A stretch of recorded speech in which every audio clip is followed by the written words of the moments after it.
Pak, maju Pak. Jangan pegang saya.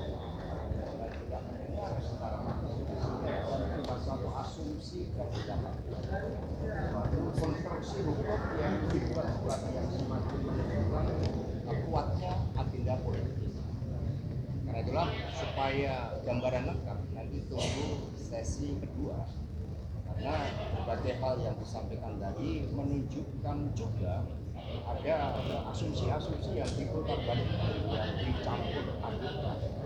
Itulah kami berdasarkan fakta-fakta yang telah memiliki kekuatan hukum yang tetap, kami meyakini bahwa kepentingan kepuasan itulah yang nantinya dapat dihadapkan dengan berbagai fakta-fakta hukum yang sebenar-benar. Dan selanjutnya kepada penasihat hukum kami silakan. Teman-teman, Ibu, kenapa kami diundang? Karena penyidik adalah orang yang memeriksa bukti, saksi, dan fakta-fakta yang dituangkan dalam berkas perkara, yang dituangkan dalam daftar alat. Ini yang sedang kita uji di persidangan.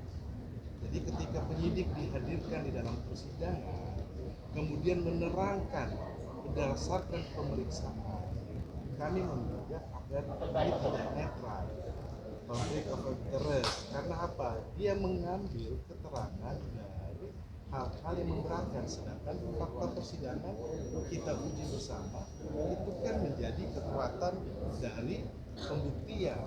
Contohnya cara soal Nur Hasan. Nur Hasan menyampaikan dia yang memerintahkan untuk menenggelamkan itu bukan Bapak itu bukan Pak Hasto. Kemudian uang yang dititipkan itu ada dari Harun Masiku, bukan dari Pak Hasto. Nah, bukti-bukti ini yang di dalam berkas perkara ini yang sedang kita uji. Itu yang kita sampaikan. Jadi ketika penyidik dihadirkan menerangkan dari apa yang diperiksa, apa yang digali di dalam BAP, tentunya kami tidak fair.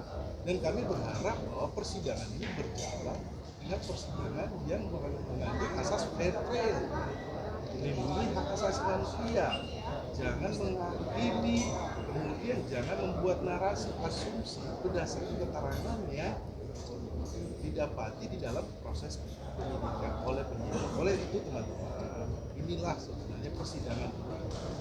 Disinilah kita diuji keilmuan kita, bagaimana kita bisa menggali fakta-fakta, kita bisa membuktikan.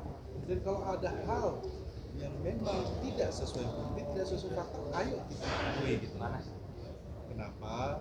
Karena persidangan yang ini 90% sudah pernah disidangkan di tahun 2020 dan tidak ada kaitannya dengan Mas Hasto Kristianto. Janganlah kita memaksa-maksa mencari-cari lagi, dan menurut saya ini merupakan catatan buruk terhadap penegakan hukum kita ke depan. Terima kasih. Terima kasih. Jadi Bung Rosa tadi berperan ganda.